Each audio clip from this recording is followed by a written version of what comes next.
남들이 너 바보 아니야? 라는 소리를 들을 수 있어야 돼요. 그게 중요한 거죠.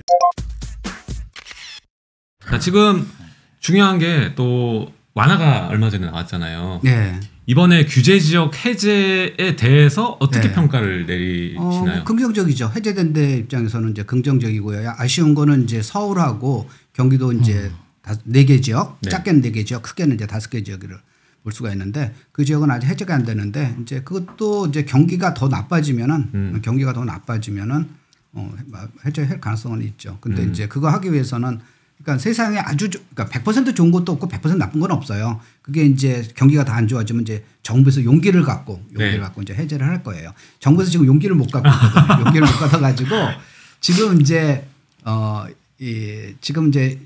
시장이 살아나려면 그리고 시장이 이제 반등하려면 이제 시그널 두 가지예요. 첫 번째는 이제 미국 금리 인상이 멈춰야 되는데 그건 머지가 않았어요. 머지가 않았고 그래서 너무 이렇게 걱정하실 필요는 없습니다. 네. 어느 나라 정부든지 어느 나라 중앙은행이든지 자기 나라를 망하게 만드는 정책을 쓰는 나라는 없어요. 맞아요. 그리고 그러면 미국이 계속 금리를 올리는 거 아닙니까? 그러면 왜 하러 물으면 물가를 잡기 위해서. 그러면 옛날에는 왜 금리 안 올리는데? 옛날에는 물가 안 잡아도 돼? 옛날에도 물가를 잡아야 되는 거고요. 옛날에 미국 금리 정책 보면은 높았다가 낮췄다가 높았다가 낮췄다가 계속 반복해요. 어떻게 보면 이제 샤워실의 바보 같은데 뜨거운 물 틀었다가 차가운 물 틀었는데 그게 이제 미국의 금리 정책이에요. 미국에는 우리나라는 약간 중립적인 정책을 쓰고요. 네. 미국은 극단적인 정책을 쓰거든요. 그래서 이때는 금리를 높게 했을 때는 높게 하는 논리가 있고요. 낮게 했을 때는 낮게 하는 논리가 있어요. 그래서 높게 할 때는 물가를 잡는다는 그 논리가 있는 거고요. 낮게 할 때는 경기 침체를 방지한다는 그 명분이 있습니다. 그래서 그때 맞는데 지금은 이제 물가를 잡는다부터 이제 경기 침체를 방지한다는 논리로 넘어가는 단계 과도기다라고. 그걸 보시면은 어떤 사람이 이제 보면은 이제 언론의 보도에서 보면은 전자보다 이제 후자의 비중이 점점 많아질 거예요. 그러니까 한 사람이 이제 여기 나와서 이렇게 얘기해 저기 나와서 얘기하면 그거는 약간 정신병자고 그게 아니라 이제 그 FED 그 위원 중에서도 매파 있고 비둘기파가 있잖아요. 근데 이제 매파보다는 비둘기파의 의견들이 많이 언론에 인용되는 시기가 점점 이제 많아질 거예요. 그렇게 많아질 거고.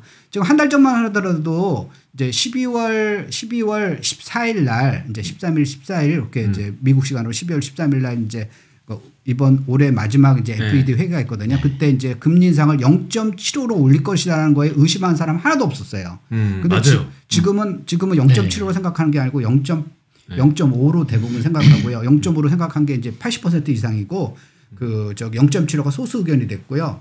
0.25 의견도 나오고 있어요. 그러니까 지금 현재 보면 그 시간이 흐르면서 따라서 이 비중이 계속 달라진다는 거고 그걸 한번 잘 보시면은 이제 미국 금리 인상이 이제 끝이 이제 이렇게 이제 터널 끝이 이제 이렇게 빛이 보이는구나라고 하는 거고요. 역사적으로 보더라도 지금 현재 보면은 그 2007년도, 2007년도에 서프라임 사태 터졌고요. 2008년도는 이제 리먼브로스 사태가 터졌는데 리먼브로스 사태라는 것도 서프라임 사태의 그 파생적인 현상이었잖아요. 서프라임 사태가 터졌을 때가 5.25였어요. 미국 기준금리가. 그러니까 이제 5.25 이상 올라가면은 미국 경제가 상당한 이제 위협을 받는다라고 이제 미국 사람도 알고 있으니까 그거는 이제 뭐 자기네들이 뭐 알아서 하는 거고. 그러니까 거기서 중요한 건 뭐냐면은 너희들 이제 그 미국 그 중앙은행에 너희들 한번 혼나봐라 이런 식으로 정책을 하는 게 아니라 그 나라도 자기 나라 국익을 위해서 최선을 다하는 거예요. 그러니까 그거에 대해서 무한대로 금리가 오를 것입니다. 그건 너무나 세상을 그냥 순진하게 뉴스 얼마 전까지만 해도 이제 10% 금리가 머지 않았다 이런 뉴스가 계속 나왔잖아요. 신문도 나오고. 그래서 이제 그건 아닌 거고. 그다음에 이제 우리나라 부동산 시장으로 따져 보면은 이제 가장 큰 앞으로 변곡점이 뭐냐면 이제 정부의 규제 완화죠. 규제 완화인데 지금 이제 아까 규제 지역 해제하는 거는 나머지 이제 서울 지역. 근데 그보다도 더 큰 게 뭐냐면은 취득세 인하. 취득세 인하. 지금 어떤 상황이냐면요. 식당 바깥에 바리케이트를 친 거예요. 바리케이트를 쳐놓고 폴리스 라인 탁 해가지고 이제 못 들어오게 막 만드는 거예요. 그다음에 식당 안에 취재하는 겁니다. 아 요새 밥 먹는 사람이 없어요. 이런 상황이에요. 그걸 걷어내야지. 그걸 걷어내가지고 밥 먹고 싶은 사람 먹고 자기 돈 갖고 먹고 싶으면서 먹고 배부른 사람 안 먹고 그리고 자유롭게 그걸 다 해야 되는 거지. 아니 집을 못 사게 만들고 집 사는 사람 하나도 없네요. 이게 뭐 장난하는 것도 아니고 코미디죠. 그러니까 한번 풀어보라고요. 어떻게 되나. 밥 안 먹는 사람들이랑 소식감만 내놓고 왜 밥 안 먹냐고 그러고 있는 거랑 똑같은 거죠. 그러니까 지금 현재 보면 다주택자가 12.4에서 13.4의 취득세를 내요. 어떤 바보가 사겠어요. 그쵸. 안 사죠. 안 사죠. 그러니까 그거 갖다가 옛날처럼 그러니까 문재인 정권 초기처럼 그냥 만들면 돼요. 거기서 취득세를 역으로 하고 그다음에 옛날에 이제 박근혜 대통령이나 이명박 대통령 때는 그냥 1%였거든요. 비싼 것도 1%, 싼 것도 1%. 그렇게 할 수도 있는 거고 그런 거고요. 그다음에 이제 두 번째가 이제 임대사업자 그게 이제 풀어지고 그러니까 대부분의 규제가 문재인 정권 그러니까 집값이 앞으로 문재인 정권 초기로 돌아갑니다. 좋아. 아주 좋은 현상이에요. 좋은 현상인데 그러면 규제도 문재인 정권 초기로 돌아가야지. 맞아요. 그게 논리잖아요. 맞아요. 역순으로 지금 풀고 있는 상황인데 그때가 돌아가면 엄청 많이 사야 되겠다. 그리고 지금 중요한 게 이게 우리 아이곰님 말처럼 중요한 게 그거 같아요. 지금 시장의 바닥인 거래량을 살리기 위해선 결국엔 진짜 선수들을 입장을 시켜야 되는데 그러니까 자산가들이죠. 그러니까 돈이 좀 있고 다주택자들, 진짜 플레이어들이 들어와야 이걸 사주면서 무주택하고 1주택자도 같이 움직이게 되잖아요. 근데 이게 라이트 하나는 안 붙이고 나서 이게 불이 붙으라고 계속 하고 있으니 지금 어려운 상황이고 근데 중요한 게 이제 취득세 같은 경우에도 여야 합의가 필요하고 그렇죠? 그리고 민주당이 임대사업자도 이제 아파트 등록 같은 경우에는 국회 통과를 해야 되는데 그것도 여야 합의가 필요하고 그렇죠. 이게 쉽게 될까요? 근데 나는 이렇게 봐요. 그 취득세는 우리 MB 때 보면은 그때 대통령령으로 감면이라는 조항을 붙여준 적이 있어. 그래서 내가 볼 때는 그때 50%였거든요. 그래서 그거를 그대로 냅두고 감면을 이어붙이는. 왜냐하면 민주당이 협조를 안 해주면 결국은 시행령은 건드릴 수밖에 없어. 맞아요. 지금은 그러니까 개판되는 거예요 법들이요. 지금은 다 그런 식으로 주정심도 그렇고 이러는 이 분양가 상한제라든가 이런 것들이나 뭐 거주 요건이나 이런 것들 움직이는 다 시행령으로 할 수 있는 것만 지금 계속 만지고 있잖아요. 이번에 규제적 완화도 마찬가지고. 합리적인 협의가 되면 좋을 텐데. 그럼 이번에 임대사업자 또 12월에 뭘 한다니까 그거 한번 보시고요. 근데 이제 무주택자나 또는 1주택자 입장에서 보면은 지금 시기를 갖다 반대로 이제 생각을 해보죠. 그러면 아까 자본력을 갖고 있는 다주택자들이 시장에 들어오기 전까지가 지금이 어떻게 하면 세일 기간일 수도 있다는 거죠. 경쟁자가 없잖아요. 경쟁자가 없으니까 지금 현재 보면은 일단은 영순위 분양할 때 뭐 옛날에 영순위 이런 것도 있었잖아요. 요즘 경쟁률 많게 됐죠. 요즘도 있는지 모르겠지만 하여튼 뭐 그런 거로 해주는 거는 마찬가지잖아요. 그러니까 지금이 참 좋은 시기일 수도 있는데 그건 뭐 지나가봐야 알겠지만 본인들 입장에서 지나가봐야 알겠지만 그런데 거기다 뭐 나는 모르겠고 하여튼 뭐 지금 또 4년 동안 집값 앞으로 떨어진다니까 또는 8년 동안 떨어진다니까 나중에 나중에 한 2030년에 돼가지고 한번 난 볼 거야라고 하면은 그때는 그러면 그때는 똑같죠 뭐 성장이 없는 딴 가격이죠 지금으로서는. 그러니까 그때 가가지고는 뭐 조금 다른 세상이 될 테니까 그러니까 그렇게 어떠한 경제 이제 집값은 오를 수도 있고 떨어질 수도 있어요. 떨어진다고 얘기하는 거 아니에요. 떨어진다고 저도 팔았겠죠. 저는 왜 팔아요? 안 팔아. 근데 떨어질 수도 있고 오를 수도 있어요. 그럼 자기가 이제 거기다 베팅하면 되는 거고 주식 떨어질 수도 있고 오를 수가 있어요. 근데 좋은 게 중요한 게 뭐냐면은요. 자기가 거기서 돈을 벌 수가 있어야 돼요. 주가가 떨어져도 돈을 벌고요. 주가가 오르도 돈을 벌고요. 집값이 올라도 돈을 벌고 집값이 떨어져도 돈을 벌 수 있는 포트폴리오를 만들고 자기가 그런 전략을 써야 되는 거예요. 제일 저기가 뭐냐면 자기는 투자할 것도 아니야. 또는 뭐 살 것도 아니고 팔 것도 아니야. 그런데 그냥 남 잘 되는 거 보기 싫어. 보기 싫어. 이제 내가 그럴 줄 알았어. 내가 그럴 줄 알아서 집을 안 산 거야. 통쾌한가? 자기가 잘 되는 게 통쾌한 게 아니라 남이 안 되는 게 통쾌한가? 그러니까 자기 못해서 이제까지 끙끙 앓다가 이제 이런 시기가 오니까 너 어떡하냐? 그러니까 오히려 없는 사람이 있는 사람을 걱정하는 시기로. 그런데 우리나라뿐만 아니라 이제 사람들의 기본적인 인간의 기본적인 이제 본성이에요. 그래서 미국에도 그런 얘기가 있어요. 와이프 그러니까 여자들끼리는 그러니까 자매도 약간 라이벌 경쟁이 있거든요. 그래서 자기가 가장 행복한 건 뭐냐면 자기 시스터 그러니까 시스터라는 건 언니일 수도 있고 동생일 있고 시스터의 남편 그러니까 우리로 말하면 형부일 수도 있고 제부일 수도 있죠. 그 사람의 연봉이 우리 남편의 연봉보다 $1가 낮을 때.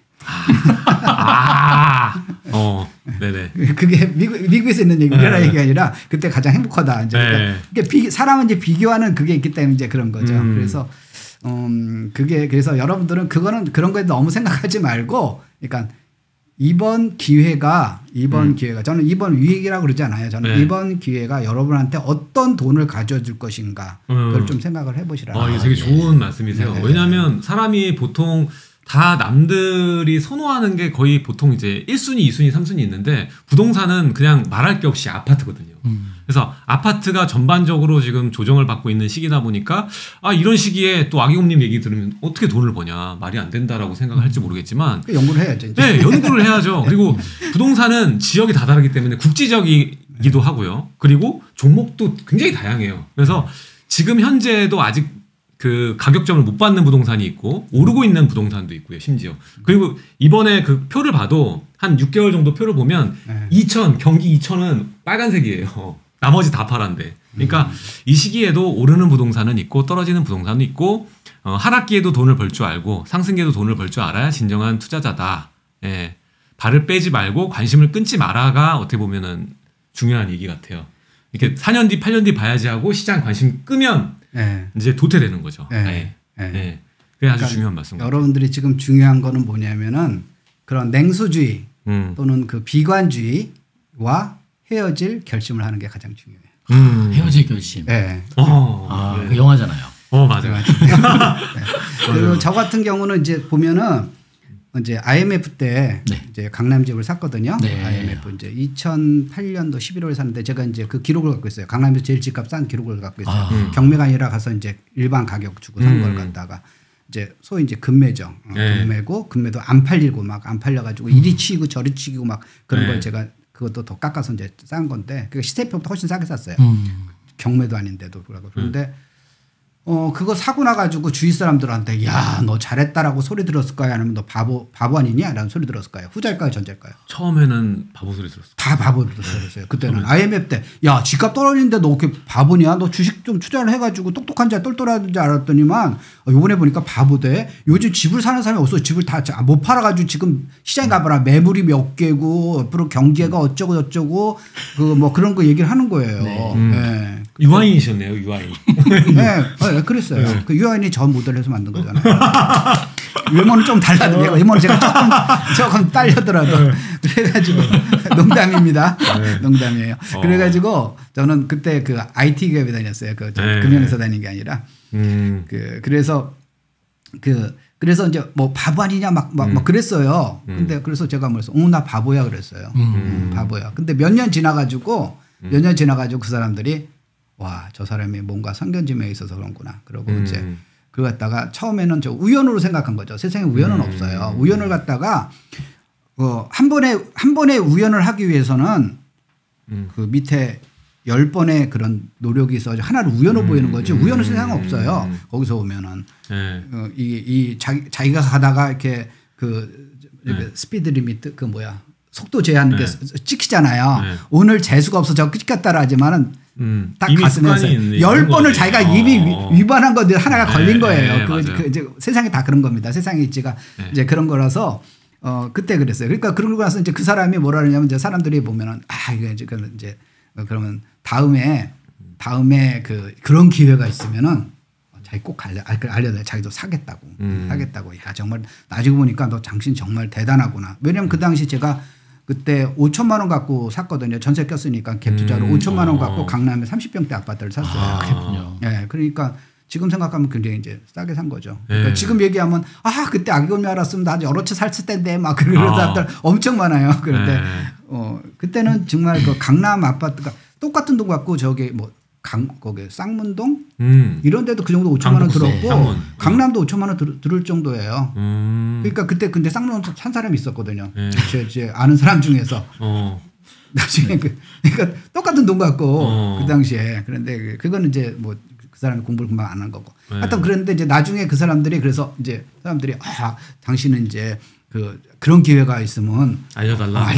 그런 거예요. 그래가지고 2008년 국제금리가 딱 터졌어요. 그래서 제가 이제 야, 지금 다시 이제 기회가 왔다. 기회가 왔다. 그래가지고 지금 저기 너 돈 잘 해가지고 떨어지는 거 금매 있으면 잡아. 그러니까 아무나 사지 말고 가끔 사연이 있는 게 금매가 나오니까 거기 가가지고 이제 네가 몇 개 이렇게 단지를 골라가지고 그 중에서 봐가지고 네가 원하는 가격 밑으로 나오면은 가서 명함 돌리고 그 가격 밑에 있으면 먼저 연락해달라 가지고 한번 잡아. 그러니까 가격 주니까 뭐라 그러냐면 아이 당신이 그 했을 때 IMF는 그때는 세상은 다 좋아 다른 나라는 좋고 우리나라만 망한 거니까 그게 극복이 됐지. 그때는 미국부터 시작하고 세상이 다 망하는데 지금 집을 왜 사 바본지 알아? 이렇게 된 거예요. 그래서 그게 또 뭐 놓치는 거예요. 거기서 오면은. 그래서 그 도둑을 조심해 그러면은 저번에 도둑이 무슨 옷을 입고 왔어? 파란색 옷을 입고 왔어? 그러면은 파란색 옷을 입은 거면 사람들이 조심해요. 도둑이라는 본질을 봐야죠. 다음 도둑은 빨간색 옷을 입고 올지 노란색 옷을 입고 올지 모르는 거예요. 모르는 건데 거기서 보면은 그러니까 그 도둑이라는 본질을 봐야 되는 거죠. 그래서 집도 그렇고요. 주식도 그렇고요. 모든 투자는요. 쌀 때 사가지고 비쌀 때 팔면 돼요.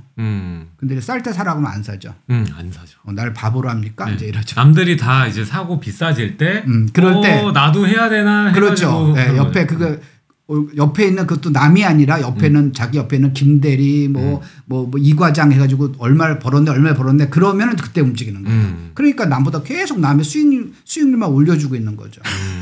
그러니까 남들이 너 바보 아니야? 라는 소리를 들을 수 있어야 돼요.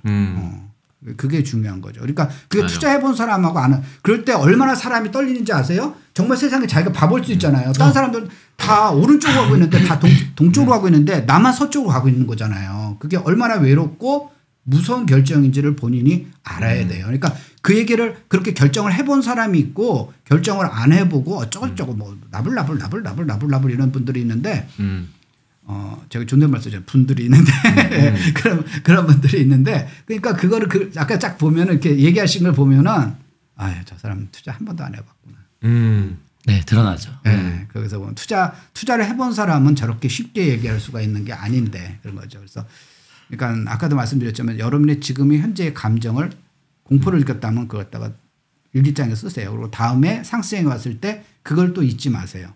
왜 그렇게 말씀드리냐면 또 조금 상승장 된다 그러면요. 막 지금 앞으로 무궁무진하게 오를 듯이 막 그러고 이제 제가 제일 싫어한 게 뭐냐면 버스 대절해 가지고 이렇게 돌아다니면서 막 우르르 저 지역 우주르르 지방 뭐 지방이고 어디도 뭐 옛날에 수도권도 말했죠. 수도권 집값 비싸니까 다 지방으로 가셨는데 그런 경우도 많아요. 그래서 보면은 어느 지역 가게 되면은 어떤 단지에 가 40명이 전산을 간 거예요. 가가지고 어떤 사람이 2채 세고 어떤 사람이 3채 사고 막 그랬다고 그래요. 자, 생각해 보세요. 어떤 단지에 그러면 이제 그 단지의 매물이 100개 이상 나왔다는 거잖아요. 그런 거는 저는 투자 측면에서 보면은 안 좋다. 이제 영어로 한국말 하면 욕 먹으니까 이라고 그러거든요. 네. 근데 어릴 때부터 약간 좀 남다르셨나요? 이렇게 소수의 결정에 대해서 두려워했던 이겨본 경험이 학창 시절부터 많으세요? 그 어머니가 저를 독특하게 키웠어요. 독특하게 키웠다는 건 뭐냐 우리 어머니 잘났다는 게 아니라 뭐 존경하실 만한 분인데 학력은 그렇게 높지는 않았어요. 연세가 굉장히 많으셔가지고 학력은 이제 뭐 일제시대 때 얘기니까 제가 일제시대 때 태어났다는 게 아니고 그러니까 그래서 그러는데 어렸을 때부터 저의 결정을 100% 존중했어요. 그러니까 저는 한 번도 혼난 적이 없어요. 부모님한테 혼난 적이 없고 제가 어떤 거를 이렇게 하잖아요. 그러면은 네가 오죽 이제 아버님이 저를 갖다가 이제 너 이렇게 왜 하려고 이제 책말하면 어머니가 제가 오죽 생각을 하고 저런 결정을 했겠냐라는 거예요. 편을 들어주시는 거예요. 그러면 제가 이제 다음에 어떤 결정을 할 때도 이걸 내가 이렇게 잘못 결정하면 우리 어머니가 실망을 할 텐데 그래서 좀 심각하고 결정을 할 때 그래서 저는 한 번 딱 결정한 다음에 뒤돌아보지 않아요. 후회를 한 적이 한 번도 없어요. 그게 투자에서는 굉장히 중요한 덕목이에요. 사람들이 살려다가 이거 살까? 그래 떨어지면 어떡해? 주식 투자 해보면 알아요. 그러니까 주식 투자 저는 여러분들한테 하라고 이렇게 권유하는 사람이에요. 제 자식한테도 주식 투자 하라고 권유를 해요. 제 자식도 이제 주식 투자 하고 있고요. 그거 왜 그러냐면 해봐야지 알아. 해봐야지 자기가 그 공포감을 이길 줄 알아요. 말 안 하고 하게 되면은 뭐 어쩌고 뭐 저거 그거는 누가 못해. 경제학 교과서 한국말 읽으면 다 할 수 있는 얘기 뻔한 얘기 와가지고 얘기하는 거 그거 누가 못해. 근데 그 공포감을 이기면서 수익을 낼 수 있어야 되거든요. 그런데 이제 그렇게 하려면은 아까 같이 자기가 결정하는 거에 대해서 후회를 못 하는 거죠. 후회를 안 하는 거죠. 그래서 저 같은 경우는 이제 독특하게 이제 어렸을 때부터 그런 이제 우리 부모님이 일부러 그렇게 트레이닝을 한 게 아니고 그러니까 저의 그 결정에 대해서 저거 하는 거니까 사소한 것까지 제가 다 결정을 했거든요. 그러니까 뭐 사소한 거나 중요한 거는 제가 다 결정을 하고 네. 대신에 제가 책임지고 책임지고 그렇죠. 결정에 책임만 지면 뭐 누가 그렇죠. 뭐, 네, 맞습니다. 그러니까 자기가 내가 책임지고 그래서 부모님 탓할 이유가 별로 없는 거고요. 네. 그러니까 이게 사실 어릴 때부터 뭔가 중요한 것 같아요. 성인에 대해서 근데 참 불가능하진 않지만 어려운 것 같아서 그게 바꾼다는 게. 그렇죠. 그게 이제 교육인데 어릴 때부터 배운 게 이제 박혀서 결정할 때 좀 주도적으로 하는 게 아니라 남들의 의견 묻고 이런 스타일이 있고 그냥 곧 죽어도 부모님 말도 안 듣고 그냥 자기 주관대로 가는 사람도 있고. 네. 예. 있잖아요. 심하신 분도 있어요. 아니 그것도 언젠가 이렇게 돌아오면 되는 거니까. 네. 그러니까 저는 어차피 제가 틀릴 수도 있고. 그렇죠. 그렇죠. 남도 틀릴 수 있다면. 그렇죠. 그냥 바람 있자. 그렇죠. 그게 좋은 거예요. 거기서 오면은.